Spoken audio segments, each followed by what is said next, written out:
Let me start. Today we are going to talk about floors and floor finishes. Floors and floor finishes. So we start with the definition of what is a floor. And a floor is normally that surface that you walk on a room or on any building. That surface that you walk on is termed as a floor. So in this topic, we are going to look at various things that we put on that floor so that it can look decorative. Remember, a floor will play different duties. Ile floor ya pale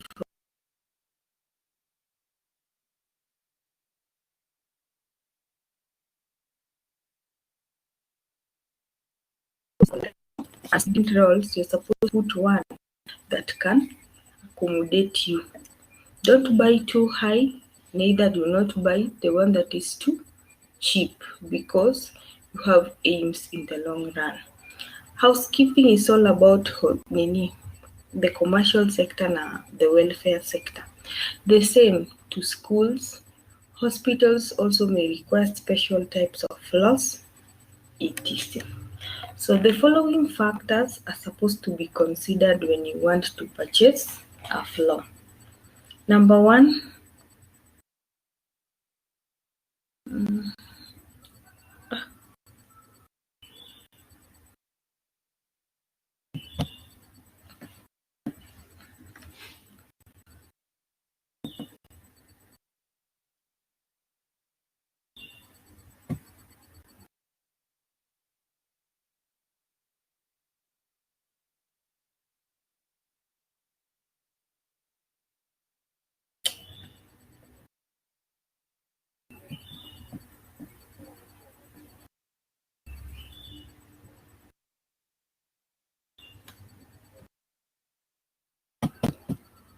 ngojeni kidogo.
So I was talking about factors to consider when we are choosing a type of law.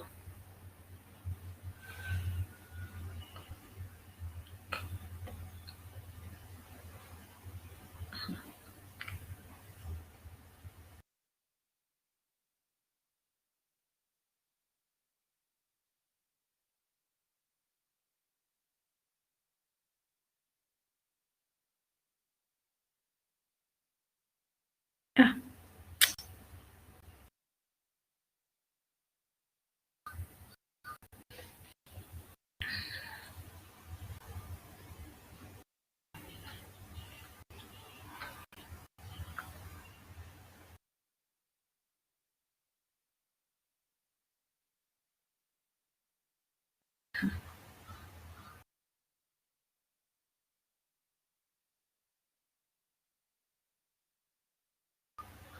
so I was talking about points or factors to consider while choosing a law. Number one, we have cost, very important. This one cost is in two perspective. Number one, when you are going to buy it should not be too high or it should not be too low. And then also cost, we will talk about how to maintain it also. Remember, maintenance is in terms of cleaning it, to apply polish on it, and any activity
Let's hope now I will not have the technical hitches I'm having today.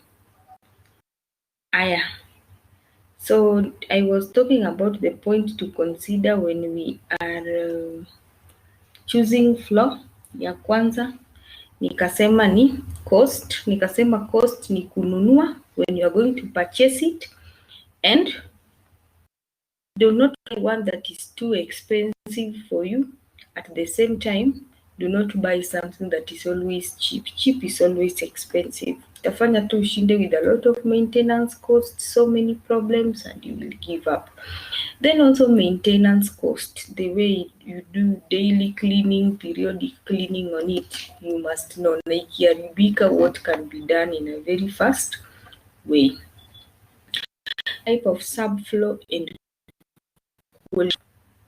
Subfloor ndio ile the piece of floor that is normally put first before uweke hii ya juu yenye huwa unatembelea on a day to day basis. So subfloor is just coming next. I will discuss it further. Durability, that is ability for it to withstand the harshness and stay long while it is being used. Then we have appearance. It's very important. When we talk about appearance, appearance is the aspect of color, it is the aspect of pattern, and it is also the aspect of texture. So the color, you should know that different colors have different effect on surfaces. A bright color will always make a small floor appear more smaller, and a dull color will always make something big to appear much bigger. So that one is the effect of color on a place. If it is too small and you put bright colors, examples of bright colors ni red, orange, pink, they will make a place appear smaller. Kama ni ndogo itaonekana ndogo zaidi. Kama ni kubwa itareduce ikuwe ndogo. While when you put dull colors kama blue na greens, they will normally make a big room appear more bigger. That is the effect of color. So you can know ukiweka floor ya what color, what it can do. But we are going to discuss color somewhere again. Then pattern pia unajua vizuri, pattern huficha uchafu, hiyo ni one. But when pattern is overdone, huwa inasumbua macho ya mtu. So unapata hiyo floor huwezi angalia sana. Texture is the roughness or smoothness of something. So wewe mwenyewe utasema unataka slippery floor, or you don't want slippery floor, or you want rough floor. It is up to you as the housekeeper and the establishment. Another factor when we are choosing flooring is safety. You need to choose a floor that prevents accidents or hazards in the establishment. So mtu asitembee juu yake anateleza, that is very bad. Also, when you polish it, don't over polish it, because again it can become slippery. Another aspect is comfort, and a comfortable floor will be one that is easy to walk on. So unatujua tu, some of us walk on very high shoes. So put a floor that somebody who come with any various type of shoes can walk on it with comfort without the floor becoming slippery or even the floor making noise ukitembea juu yake. Hatufai kujua so and so is coming at a specific time. Then tuko na life expectancy. That one is it should withstand the number of period that it has been put there. So kama tuseme ni ya kitchen maji umwagika, kuna mafuta hivyo, it should be able to long last inside there. So those are some of the factors we put into consideration when choosing floors. From there, we move to subfloors. yenye nilikuwa nasema I will explain. So nyumba huwa ikijengwa, there is a piece of field outside there. Nyumba inataka kujengwa, huwa wanaanza kuchimba foundation. Wanachimba foundation, wakimaliza wanaweka the 4 pillars of the house. After hiyo wanaanza kujenga wakikuja juu sasa mpaka the level of the ground. Wakifika hiyo level ya mchanga, they normally mix something huwa inaitwa concrete, kokoto, sand and cement. Kokoto ni ballast in English. So I don't know, nimesema mother tongue, Judy knows best. So you take ballast, you mix with sand and cement, then huwa wanaweka a very big floor hapo chini tu kwa ground, then huwa wanaimwagia maji for some period of time, ndio sasa waanze kujenga sasa nyumba. Utaona nyumba sasa walls zikipanda. So that huge floor enyewe inaekwa hapo chini, a mixture of ballast, sand and cement, is normally known as a subfloor. Na wewe unapata before waweke that subfloor, hata huwa wanaweza panga mawe chini kwanza, just to make that place a bit hard and durable. So as they put the subfloor, there is something always very important that should always be added when the subfloor is being put, and it is normally a preservative, white in color, known as sodium silicate. Kazi ya sodium silicate ikikuwa sprinkled hapo chini kwa ground, huwa inaua mchwa, termites. Juu saa zingine huwa unaona nyumbani kwenu popote mchwa inamea. You have a very big anthill in the house, that removing. That one is the importance of sodium silicate. So kitambo, people used to use wood to act as a subfloor. And you know very well, mchwa hula mbao. So those were some of the problems that people left the use of wood to create subfloors. Na siku hizi, people now use that concrete, ballast, sand and cement to do it. So wood had so much disadvantage because wood could rot, maji ikiendea. Wood is attacked by pest. Wood ikiwa mbichi ni mrefu, ikikauka it becomes short. Then wood squeaks, piga kelele. Some of you wanajua the aspect of mbao, so you know very well what nyumba ya mbao can do. It squeaks, it makes some noise ukitembea juu yake. So that one was a source of discomfort. So it led to the development of concrete subfloors, where with concrete subfloors there is no noise, it does not heat, it does not expand, it does not burn. Richmond, najua unatoka West Africa.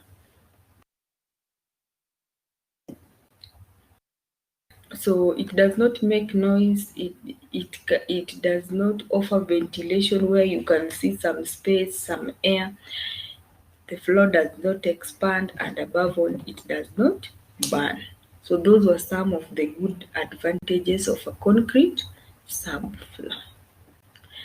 General care and cleaning of floors. So hii ni kama tu tumerudi cleaning.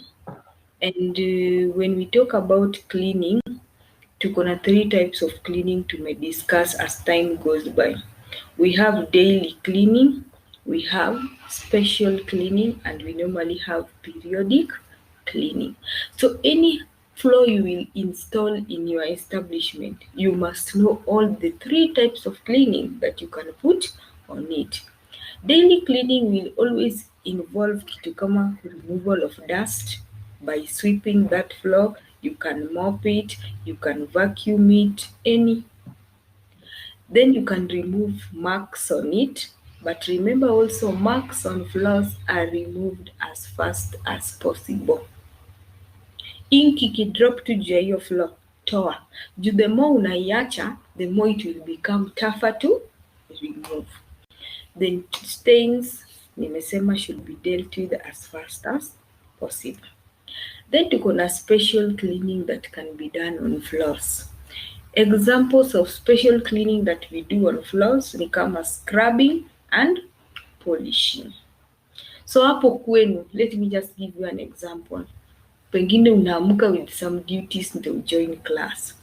I hope you know the place where the wall meets the floor. Do you know that edge where the floor meets the wall? That edge. How do you usually tackle it? Huwezi sema hiyo edge unaweza mop tu. With the time utaona uchafu inaendelea kushika kabisa. So such edges we are always required to scrub once in a while. Tuseme twice a week, utasema every Tuesday na Saturday. Hata nikimop this kwa floor, but such edges I'm supposed to scrub to offer hygiene in the house. Then tuko na spray cleaning pia. There are some areas where you can spray when you are cleaning kama wooden floor. If you have a spray on furniture polish, a spray on floor polish, you can spray when you are cleaning. So it depends the what surface and how you can clean it. Then repolishing is the process of putting a new polish on the floor. That one can fall under special cleaning. Then periodic cleaning is the aspect of kutoa an old polish na kuweka a new polish. You need to explain. While resealing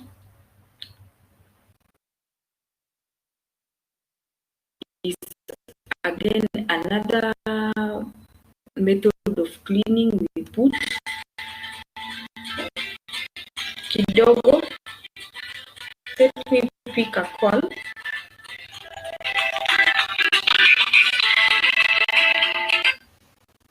Hello. Morning.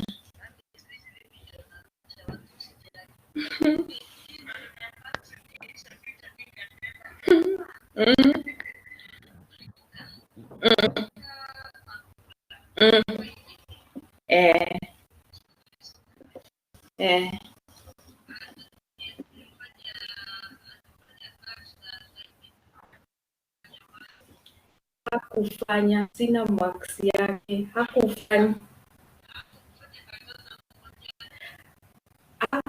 cut, hakufanya one. Alinitumia message akaniambia sijui mtoto wake sick, nikamwambia sawa aende.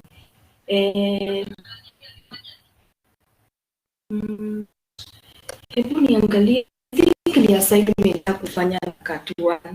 Cut 2 alifanya. Sio nilikwambia 6 ilikuwa 3 plus 16.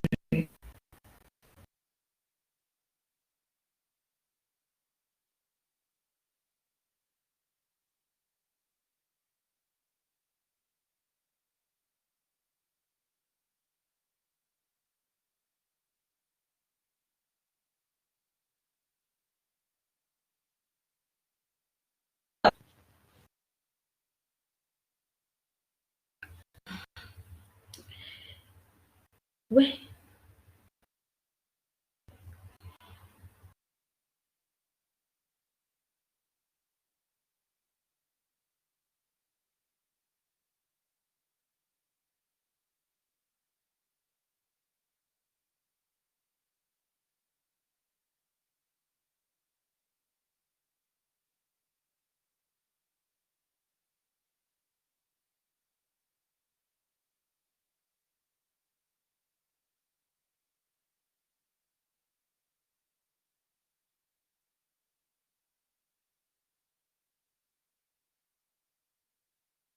making a call from my boss. Kindly bear with me.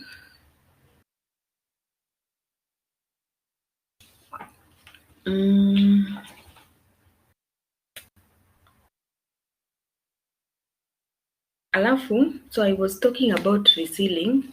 Kuseal is a process of apply.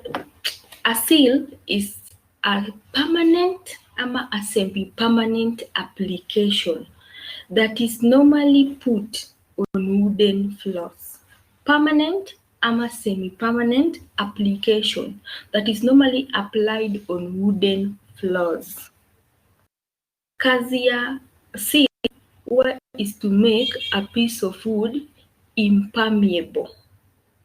Ndio in case any liquid pours on top of that wood, the wood will not be able to get either dry rot ama wet rot. So hiyo ndo kazi ya seal. So utapata before you apply polish, you are supposed to put seal, alafu ndio upake hiyo polish, ndio isifanye hiyo piece of wood ikuwe baridi. Then ukikuja periodic cleaning tena, you are supposed to remove the old polish, even you will remove the old seal by stripping, then ndio urudishe. So the process of putting a new seal inaitwa resealing. The process of putting a new polish inaitwa repolishing. I hope mmenielewa.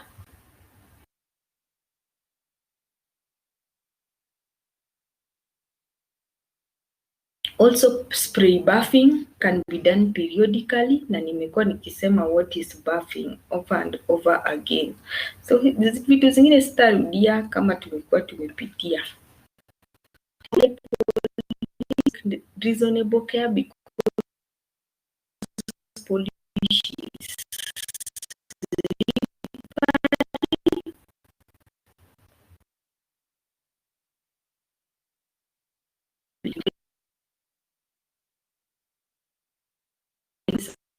it will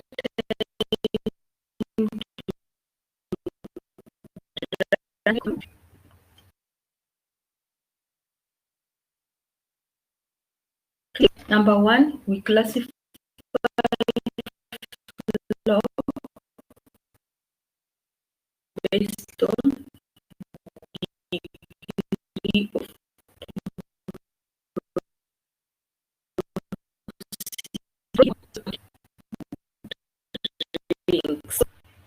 porous flaws. The following are examples of flaws that can absorb liquids as fast as possible. Wood, concrete, asphalt, granolitic are examples. Examples of semi-porous flaws tuko na thermoplastic, vinyl, linoleum, hivyo. Then tuko na non-porous flaw. Judy, ili crack juu nilisema I was picking a call. I have picked 3 calls so far. Na nikasema I'm sorry juu they were just from the boss. It was consulting something. Then the third type of flaw was non-porous, which is terrazzo, quarry, granite, stone. In relation to degree of porosity, this is the ability of a flaw to absorb any liquid poured on it. The second classification of flaw is based on origin. Some flaws are made of vegetable origin, some are made of plastic, whereas some are made of stone. A flaw being made of vegetable origin, that means one of the ingredients used for making it is something that grows from the soil. So inaweza kuwa tree, inaweza kuwa shrub, inaweza kuwa weed, etc. Examples of vegetable origin tuko na wood, tuko na carpet, magnesite, so many others. Plastic flaws tuko na thermoplastic, tuko na vinyl, pitch mastic, rubber. Stone floors ni terrazzo, ceramic,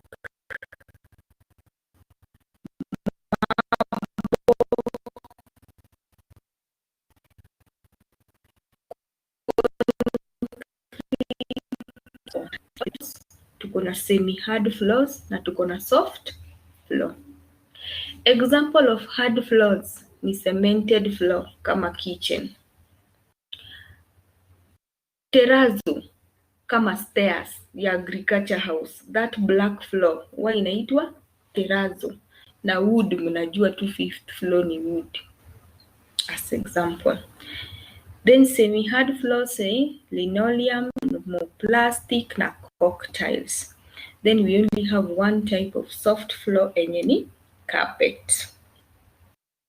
So we start discussing each and every floor. We have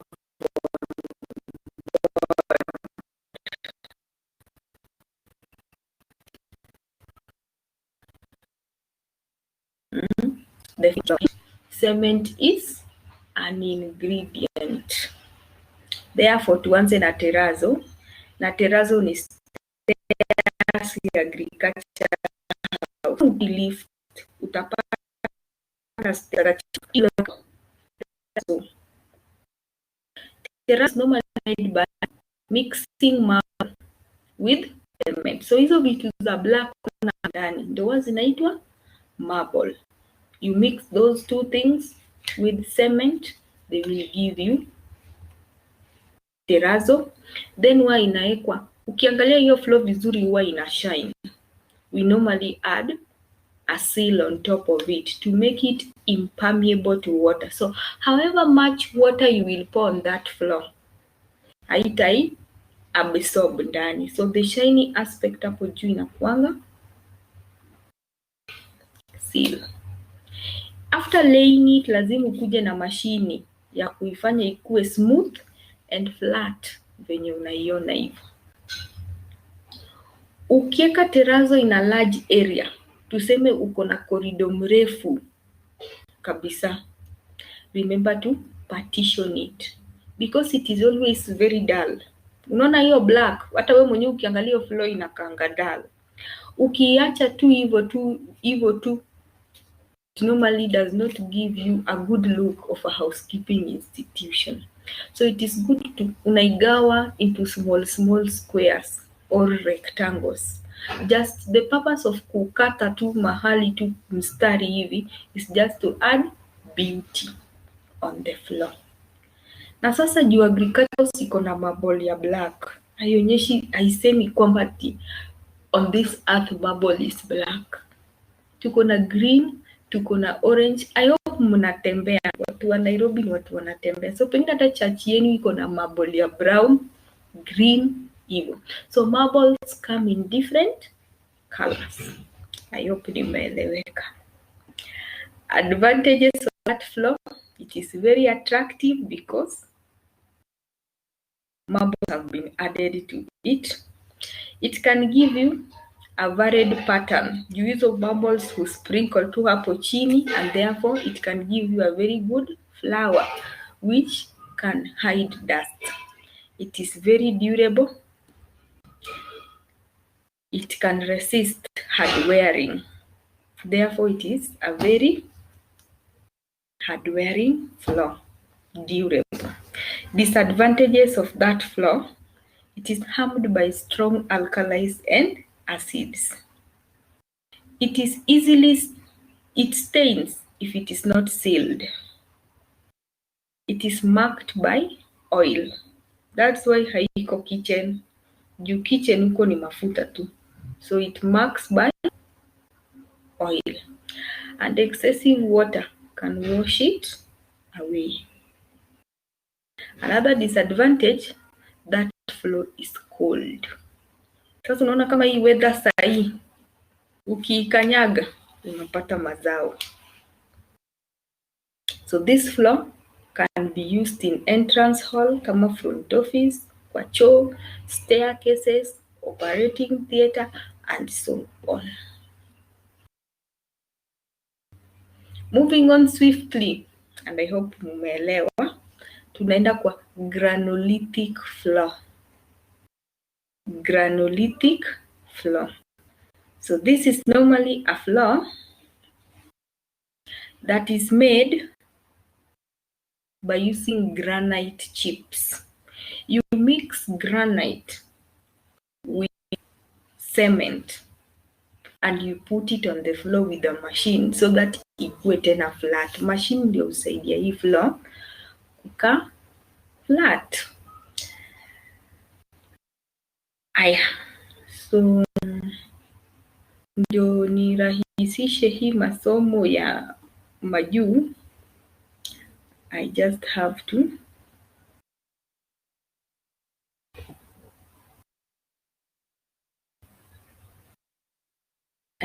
do something. So let me do it.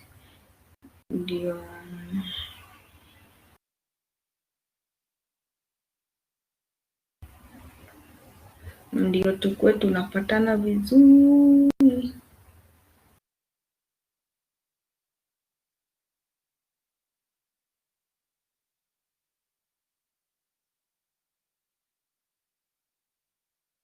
Big blue button.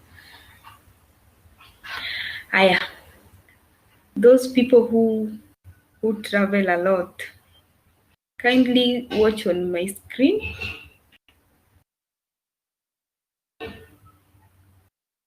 Kama ushaiona floor inakaa hivi, screen.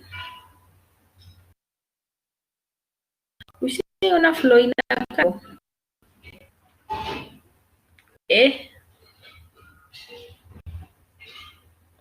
ushaiona floor inakaa hivyo hivi? Kama ushaiona, this is an example of a granulithic floor.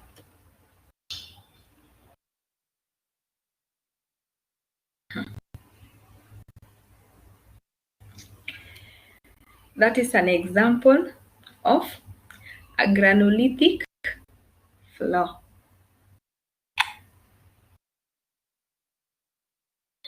That is how a granulithic looks like when you mix granite with cement. Advantages of this floor: it is attractive. It is available in many colors. The granite chips are also available in different colors. It is a heavy duty floor, therefore it can be used on heavy traffic, and it is resistant to abrasion. Disadvantages: it is absorbent.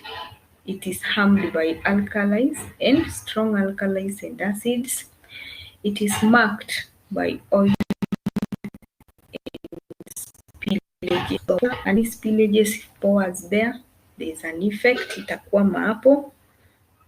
Do not use excessive water when cleaning it, and it is noisy. This floor can be used in various areas.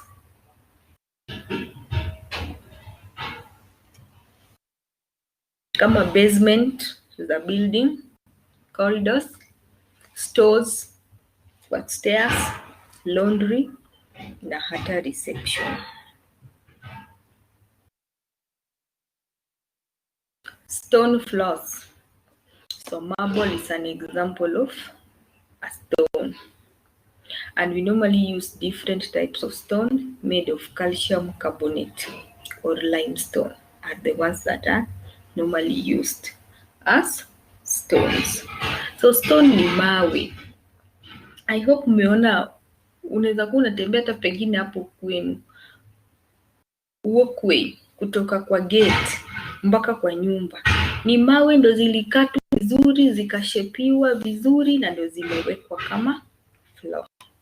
Lakini to make sure we are all together, let me show you a stone floor. Huduma kwa wote. Examples of stone floors must be there.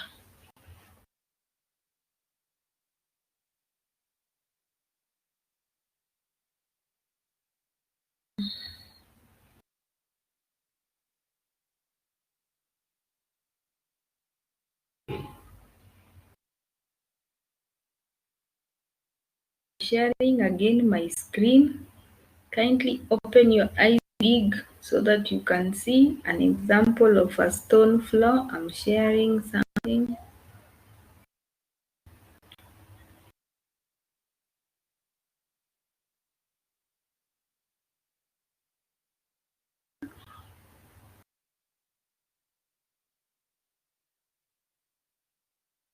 Mmeona hizo? Hizi stone floors. Mawe. Si ni mawe.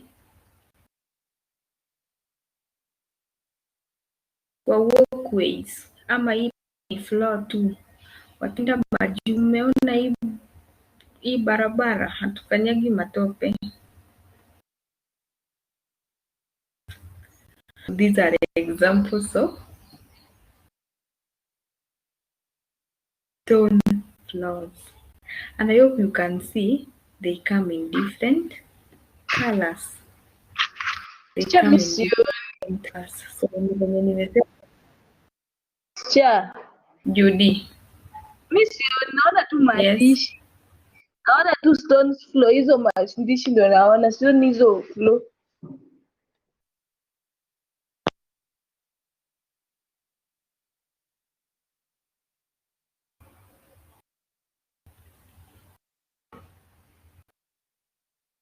Umeona hii?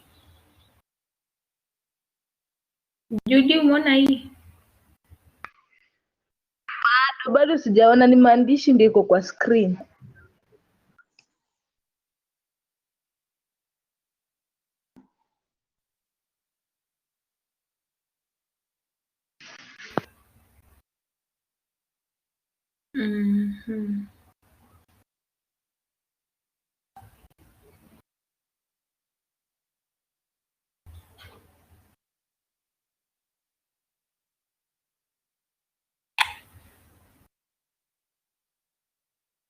Wacha tena ni share.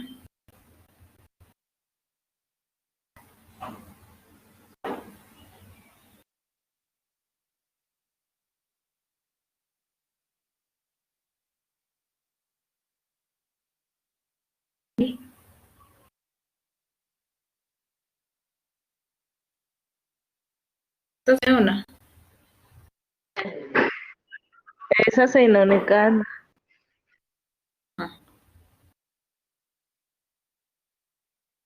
So that is an example of a stone floor. So I hope umeona mawe hapo.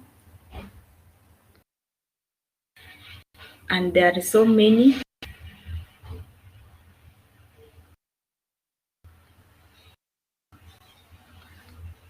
As example.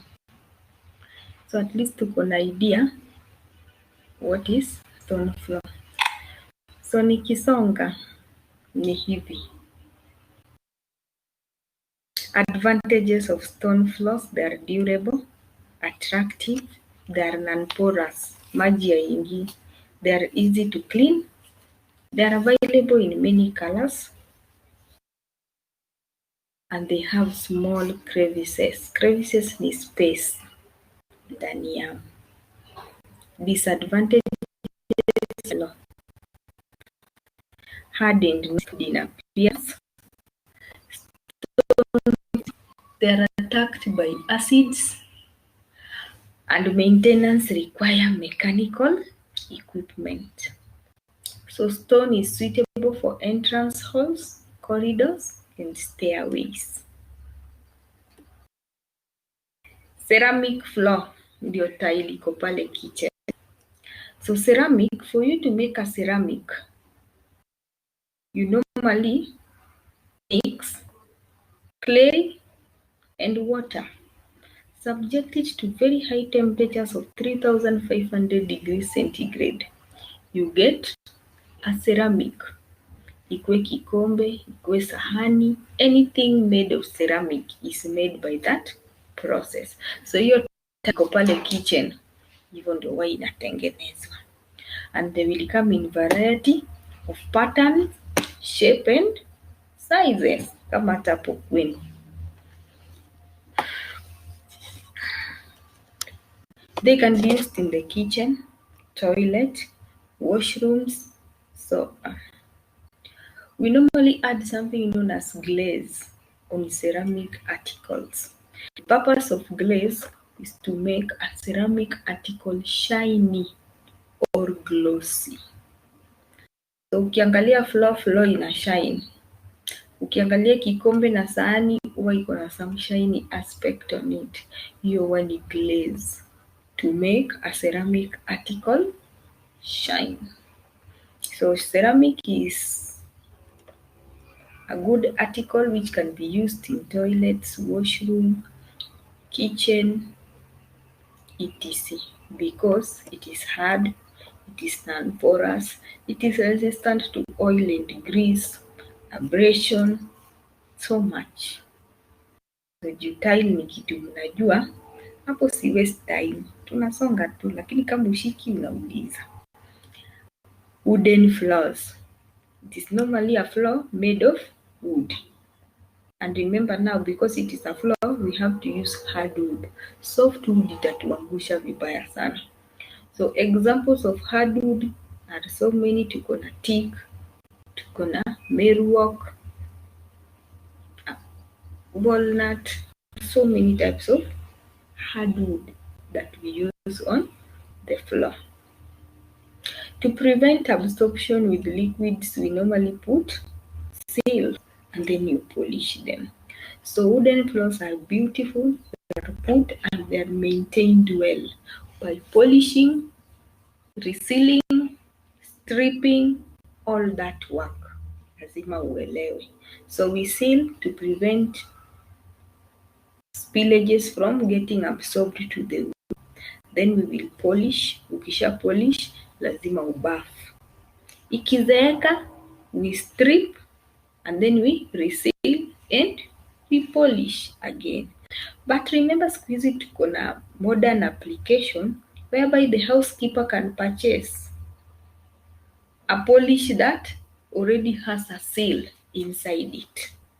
So that means ukishatoa mzee, polish yenye zeeka, unapaka tu polish right away. Haina shida.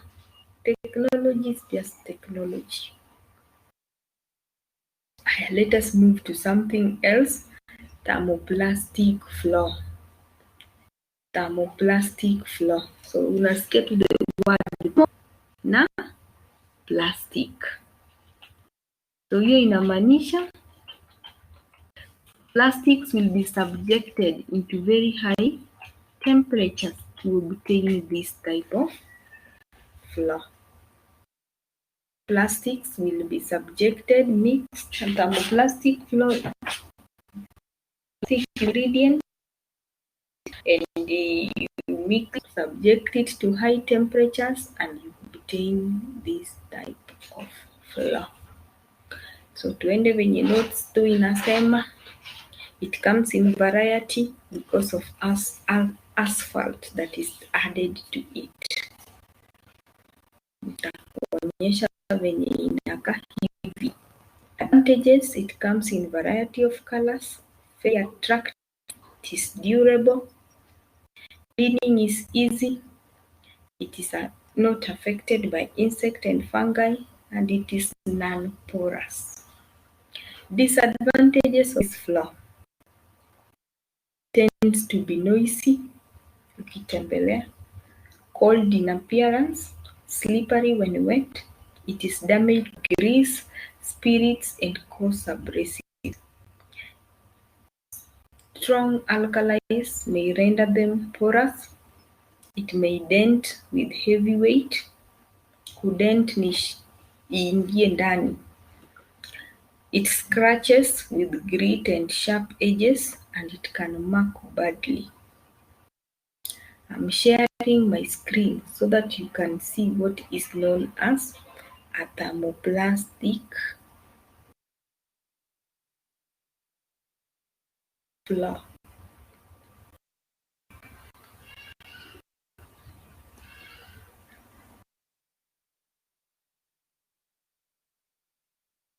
Kwa nini nimeipoteza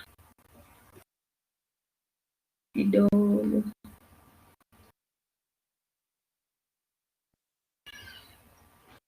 kidogo, something, I've lost it.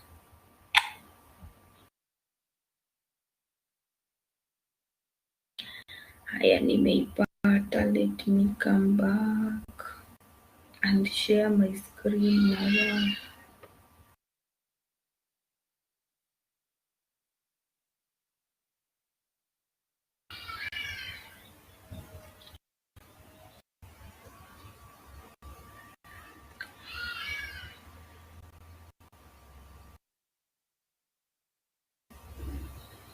Are you seeing?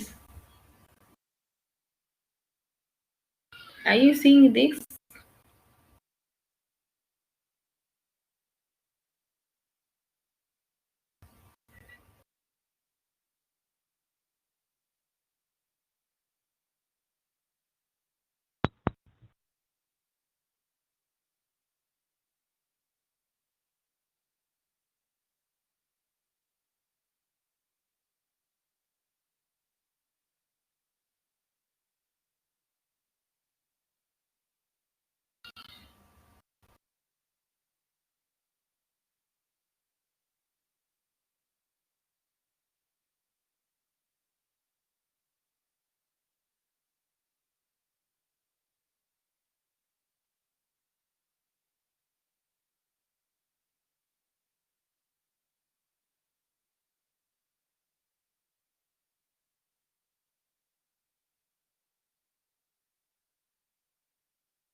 Are you seeing this?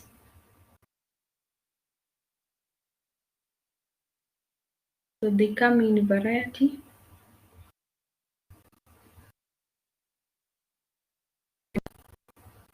Oja.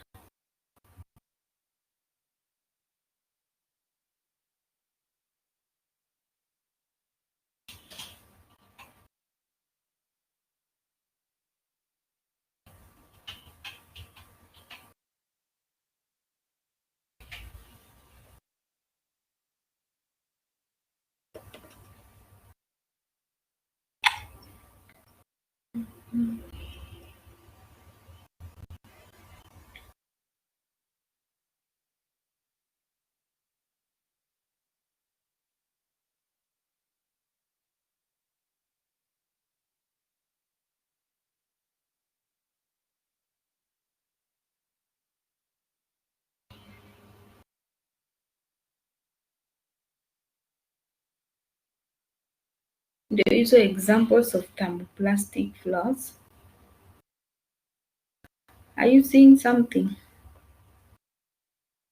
This is a thermoplastic.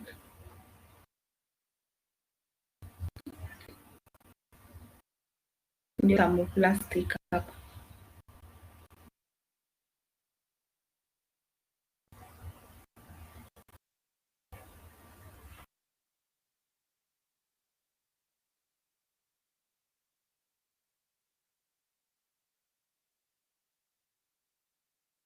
Ndio hii hapa.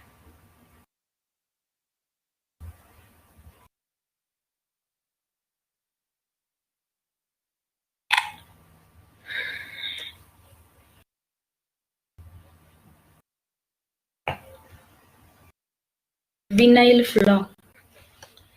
Vinyl floor is also a plastic made of floor where we use that ingredient known as PVC, polyvinyl chloride.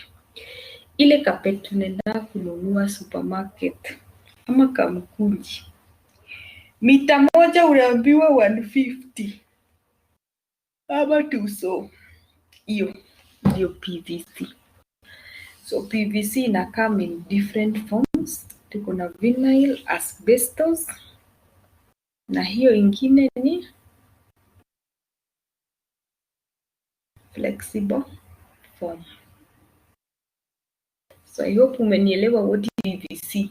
Ile carpet tunaenda kununua mita moja mpaka mita unataka, that one is what is known as a vinyl floor, manufactured from PVC, and you add other resins to it. It is known as Avail flooring. So ukiangalia vizuri, huwa kuna hiyo yenye unanunua na unakuja unaekelea kwa nyumba, na kuna hii ingine inanunuliwa kama tile. Ni nyepesi tu, inakaa kama tile but tile ni nzito. So hiyo inakaa tu kama hiyo yenye huwa unanunua mita moja but imekuwa ndogo ndogo kama tile. Toka na hiyo paste yake, utakuja tu upange tu kwa nyumba venye tiles hupangwa, na glue yake ukistick. So they are that type of floor. Advantages and disadvantages. So advantages, it is relatively non-slip. It can indent. Grease and oil resistant. It is resistant to alkali and acids, not easily scratched, and it is easily washed and polished. Disadvantages, it can get burnt with cigarette burns. It can have uneven contours. That means kama huku stick poa kwa floor inaweza kuwa na juu chini na hadi hewa ndani. So you need to be careful when you are sticking it on the floor. And then some have film coatings that wear them off. Hiyo inamaanisha zingine ukiweka hewa hubaki, ama during manufacturing ikitengenezwa hewa ilibaki ndani ya plastic, therefore itatokana tu haraka. Rubber floor, and it can be used in different areas, bathroom, choo, corridors. Then tuko na rubber. A rubber floor is a type of floor that is made from rubber. Taya ya gari is an example of rubber. So unapata floor iko made up of hiyo taya ya gari, material ya hiyo taya ya gari ya rubber. So iko flat tu na ni nyumba tu as usual. Advantages of rubber, it maintains a good luster without finishing. Inamaanisha rubber will just shine. It is a source of good attraction. It is resistant to most chemicals except cigarette burns. Durable. Rubber is available in different colors and it is non-absorbent. Disadvantages, it is slippery when wet, expensive to buy, it marks badly, especially ukienda uko na hii yake, and rubber is harmed by spirit, grease, sunlight, or even coarse abrasives.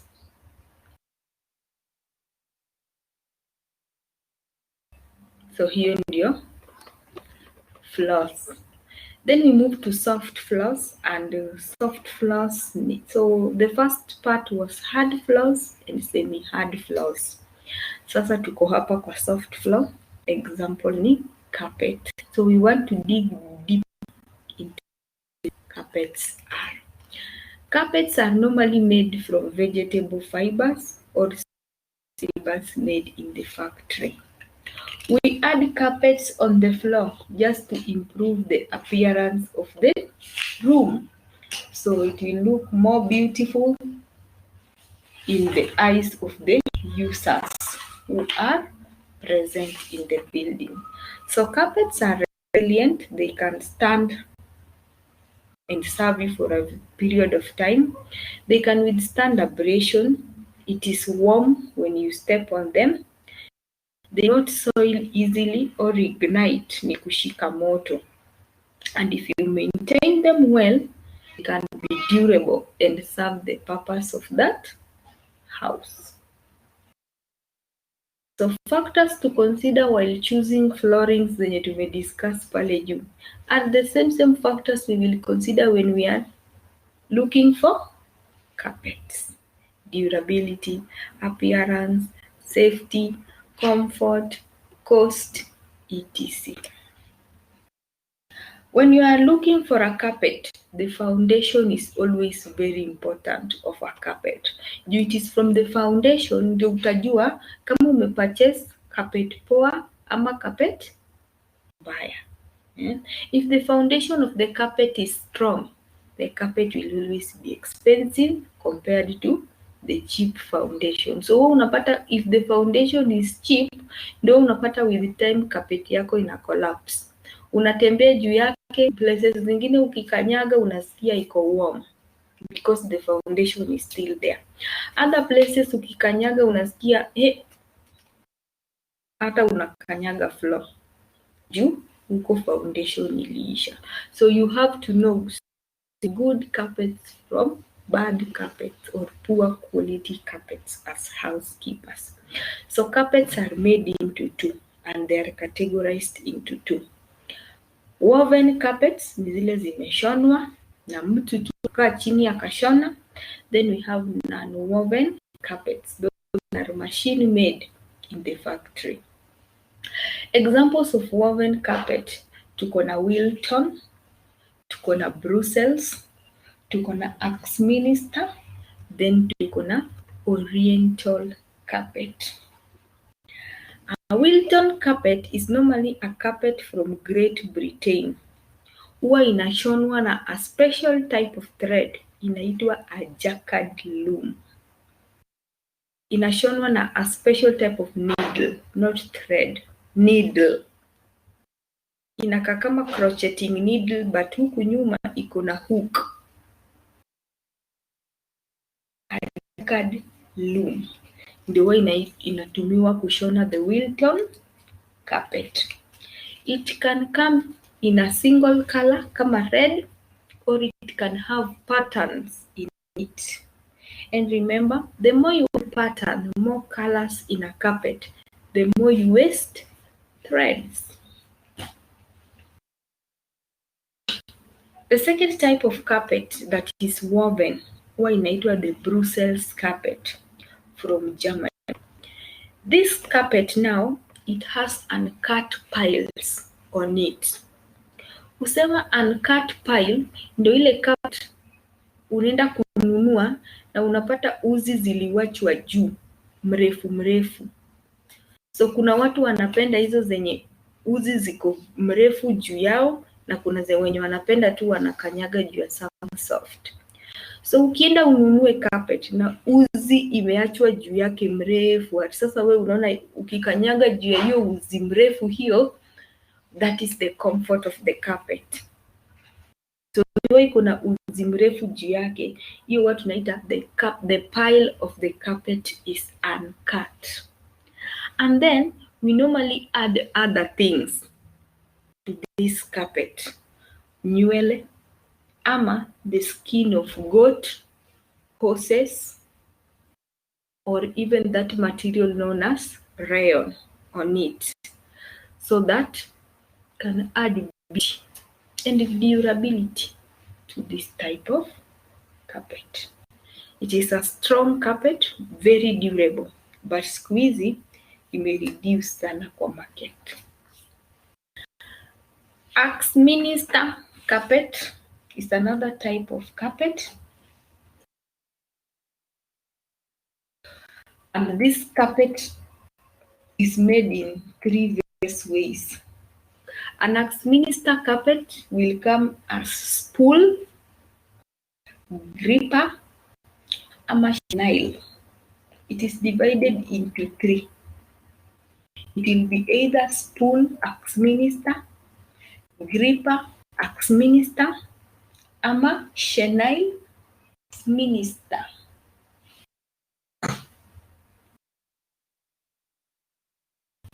This type of carpet, its unique characteristic huwa ni the pile of this carpet huwa ina hang juu, unaweza ikanyaga but si mrefu sana kama ya Axminster. Si mrefu sana. The piles are a bit long but zile za Brussels ni mrefu sana. Is the difference. Za Brussels ni mrefu sana while ya Axminster zimetoka kidogo, not long as the previous one. So the spool Axminster, it is always a carpet, but ukiangalia on the surface iko na so many colors on it, so it is imeshonwa tu, but iko na colors za rainbow juu yake, while gripper iko na colors but maximum ni 8. Spool huwa iko na colors za rainbow juu yake. Gripper Axminster, it has a maximum of 8 colors on it, so you can put 2 or maximum ni 8 colors on it. While Chenille Axminster, hapo juu huwa unakanyaga hizo uncut piles zinakuanga curled letter S. They are curled into letter S, resembling a caterpillar. Spool has so many colors on it, so utaona all the colors of a rainbow on the surface of the carpet. Gripper maximum ni 8 colors, while Chenille, the uncut piles juu ya carpet penye unakanyaga, they are curled, zinakaa kama caterpillar.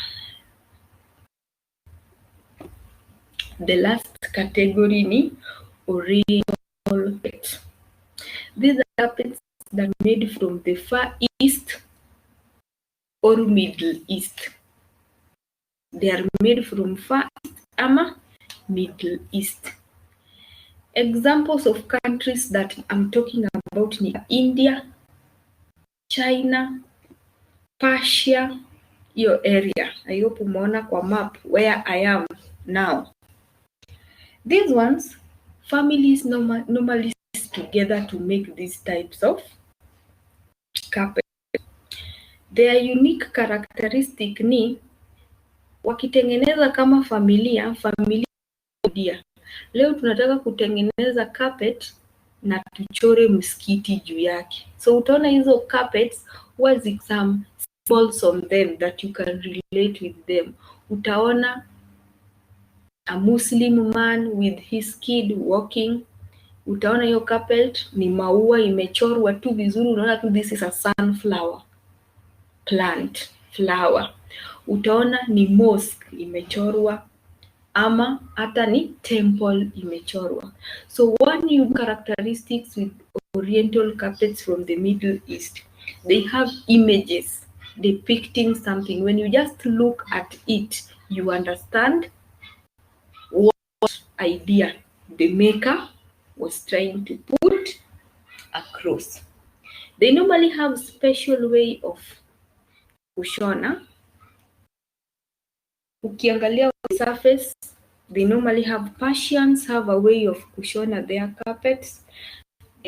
Turkey people have their own way of doing their carpets, and even the goddess who are now watu wa China huko, they normally have a way of threading their carpets.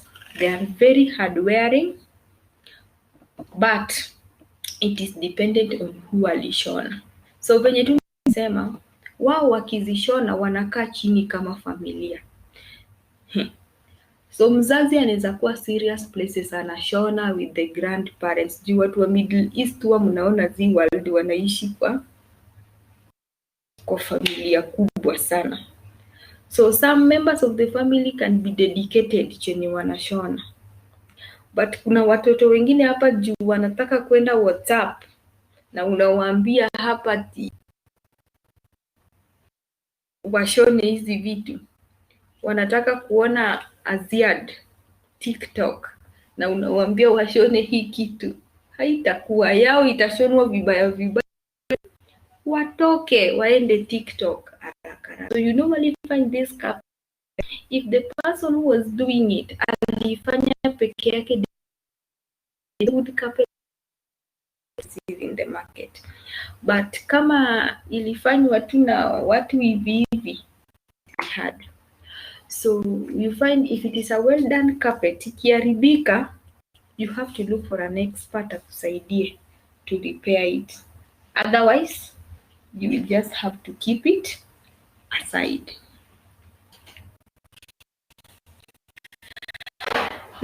Divided into 4. Tuko na tuft carpet, pile bond carpet, needle punch na electrostatically flocked. What are the characteristics of this carpet? I begin with tuft carpet. So nilisema one thing with non-woven, they are man-made carpets in the factory by the use of synthetic fibers. A synthetic fiber ni any fiber that is just made in the factory. Si ati kama the first group tunachukua sisal, vegetable fiber, a plant yenye inamea, jute, hemp, those plants that can give us fibers, tunakata hapo nje then tunakuja kutengeneza nayo carpet. Hii category ni fibers that have been made in the factory. So hii hapa huwa tunachanganya viscose na rayon to make this carpet. So inashonwa tu na mashini. Unachanganya viscose na rayon na unatengeneza this type of carpet. Kwa foundation yake huwa tunaweka raba. So katikati ya carpet penye huwa unakanyaga na huku chini kwa floor, hapo katikati huwa raba ndio imewekwa. Ndio usikie baridi ya floor. Pile bonded carpet. It is also made of synthetic fiber in the factory, but sasa kwa hii huwa tunaongeza plastic ndani, the PVC, polyvinyl chloride plastic with nylon or polypropylene. Remember, in housekeeping, the hardest fabric is nylon. If you know how to take care of nylon, it is very hard wearing. So long as you use right cleaning agents on it, it is very long lasting. So ukichanganya nylon na PVC, you get a pile bonded carpet, and it is the most hard wearing in terms of this category. Then tuko na needle punched carpet. A needle punched carpet huwa ni carpet itengenezwa na fabrics na hata plastic. Fabrics ni kama nylon na polyester. Then you add plastics kama polypropylene na acrylic. Then you add resin to those fabrics and you subject them to high temperatures. So you take fabrics, pieces of cloth made of either nylon or polyester, na plastics kama acrylic or polypropylene, you add resin, subject to high temperature. Ushone na shindano. The fact, we normally use a needle punched carpet.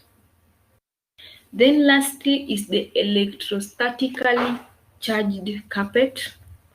Na hii huwa tuna add electrostatic charges while we make these types of carpet. These ones are basically used in hospitals in the high risk areas kama theaters and premature baby unit. Ndio uchafu ikiingia hivi, the electrostatic charges zina reduce. And therefore, anybody who gets inside there watajua now this area uchafu imezidi. That is why we use them in such areas.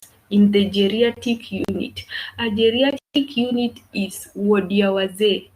Unaona wazee na watoto wadogo under 5. They're just people of the same category and they require hygiene, standards of cleanliness. They are treated the same.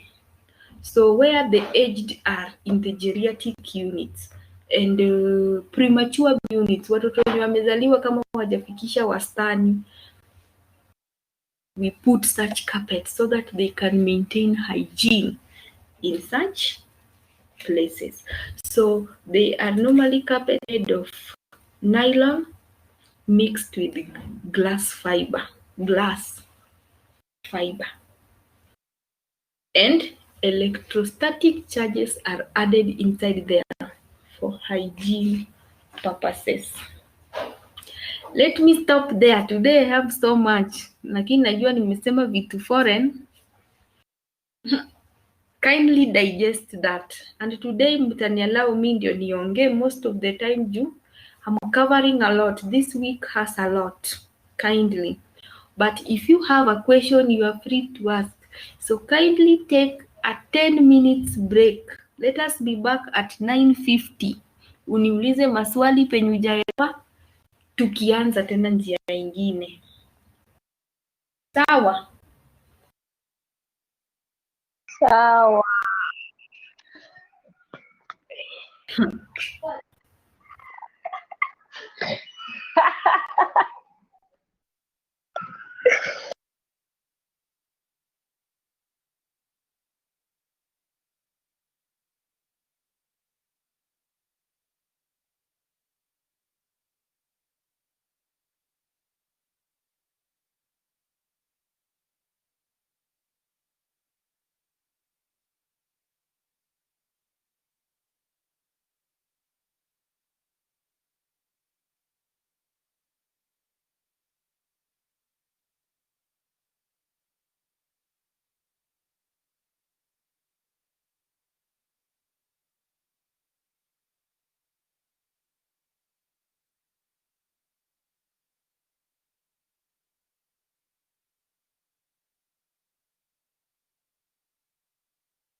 And this last part is wall covering. Wall and wall coverings. So when we talk about wall and wall coverings, we want to look at what are those decorative things that can be put on the wall. Like on a day-to-day basis, we just use that the wall can be painted. But something like in the hospitality establishment, the guest is normally coming here for a unique experience that can make him or her be a repeat guest. So what are those things that we put on walls to make them more appealing to the guest? So tunaendelea tena.